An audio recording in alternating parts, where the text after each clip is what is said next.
My name is Razaq Ahmed. I'm the CEO and co-founder of Cowrywise.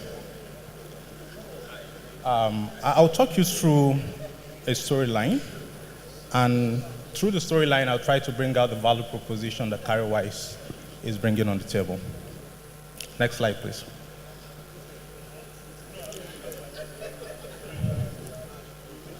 Change happens.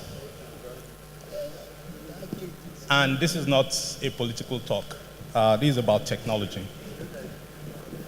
And these changes happen irrespective of whether we have control over them or not. As governments, as institutions, as individuals, they happen. What we do at best is to contribute to the speed of the evolution of these changes, either actively or passively. I'm sure majority of us seated here today will feel some nostalgic memories about the picture on the slide.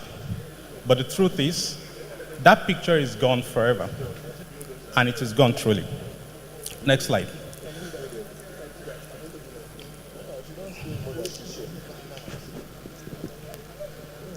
Within a generation, and by a generation I mean within 15 to 20 years, there has been remarkable change. Remarkable change in the way we live our lives, and remarkable change in the way we do things every day. An average person on the street has actually been empowered almost 100 times over within 20 years of time. In the year 2000, we are at X point. But in 2017, we are 100 times more powerful. And that power is actually given to us by the power of what we use on a daily basis, the mobile phone. It is so powerful that it has gone beyond just a means of communication, but a piece of infrastructure that can actually help us deliver a lot of services, ranging from financial services to hospitality, name it, to across all industry. So it is a global infrastructure beyond just a communication tool because it empowers everybody. And that power is actually in the hand of every man on the street today. So let's see how this is changing the story. Next slide. Please allow me to introduce to you Lukman. Lukman is actually less than 35 years of age. He has decent income level. However, Lukman doesn't have access to credit. And Lukman really even understands what wealth management is all about. Insurance, he doesn't even want to hear about it. But the good news is Lukman has a mobile phone because he accesses social media on a daily basis. Which means the Lukman of 2017 is actually 100 times more powerful than the Lukman of year 2000. So there is power in the hand of Lukman. However, Lukman's situation might look pitiable, but let's look at those that are even below Lukman in terms of their financial condition. Next slide. Globally, there are about 2 billion people that are in worse financial situation than Lukman. While reading the profile of Lukman, we mentioned that Lukman has 2 bank accounts, which is typical of what most of us here have. But there are 2 billion people out there in the world who have never had any form of contact with formal financial institutions whatsoever. I mean, they don't even have a bank account. They've never stepped into a bank branch before. And having a bank account doesn't actually mean you are fully served when it comes to financial services. And out of these 2 billion people, about 40 million of them are our brothers and sisters in Nigeria. They are the ones who live outside of Lagos, outside of Port Harcourt, outside of Abuja. So let's first focus on those 40 million people before we even talk about focusing on the likes of Lukman, who today at least have some form of bank account.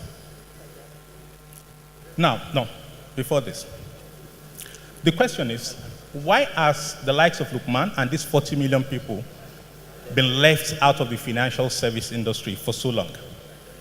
Before now, the financial service industry serves them through a channel. But that channel is not quite scalable to the extent of serving them well.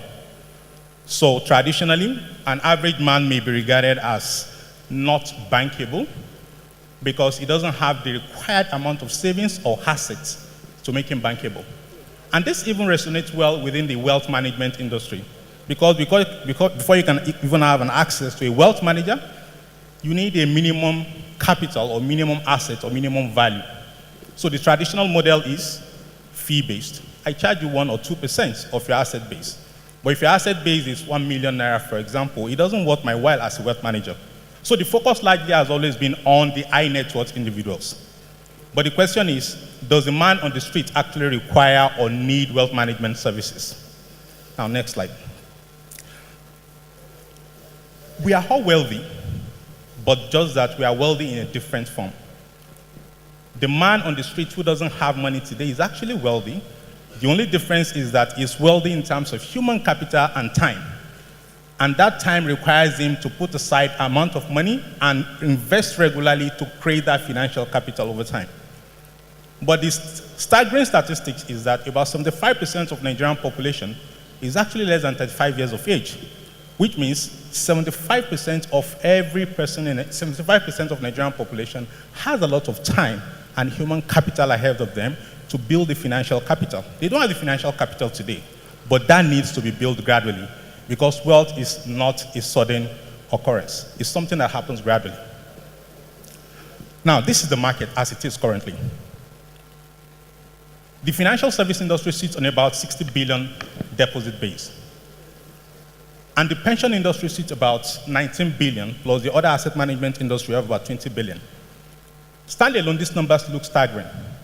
But when we consider these numbers in the light of how the economy stands, about 450 billion size economy, these numbers are actually non-existent, which means a lot more needs to be done. So what needs to be done? Next slide, please. The likes of Lukman and the 40 million people actually needs to be brought into the fold by making them have a rewarding experience within the financial service industry. I'll give an example. If I have a brother in my village and he wants to send 500 naira to my sister, probably in the village as well, and he's interbank, he actually pays 50 naira to send 500 naira, which means the cost of sending money to him is actually 10%. But if I'm sending 1 million naira, I pay the same 50 naira, which is actually something negligible to me. Which means the cost of serving the low-income earner, who constitute the majority actually, is quite expensive. And that is why majority of them are actually out of the formal financial service industry.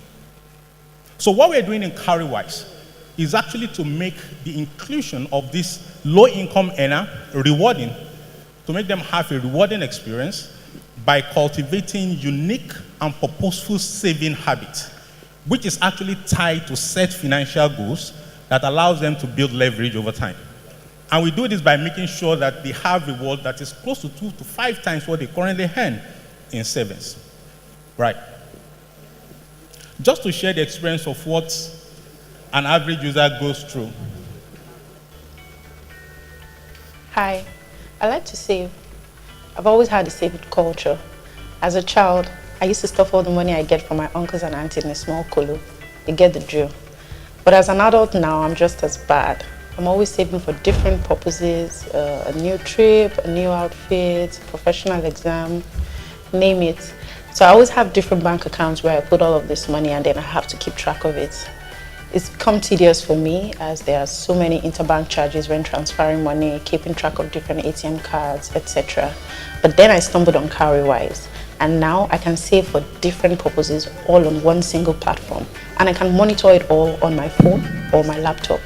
Cowrywise is so easy to use, and if I want to withdraw the money, easy peasy. Just at a click of a button, the money gets into my bank account in 2 minutes. Cowrywise is the easiest savings platform I know. Try it out today. Next slide. Coinsola is just one of the Lukmans in Nigeria, and there are thousands of them currently using the platform to build a better financial future for themselves by saving purposefully towards some financial goals. But there are millions of Coinsolas outside the financial service industry today that require services that help them tailor their financial decision making towards their long-term goals. And this is the future we're trying to build, for an average man on the street by making the cost of serving them in exploring financial services to be extremely low, and for them to have a rewarding experience exploring those services. Thank you very much for your time.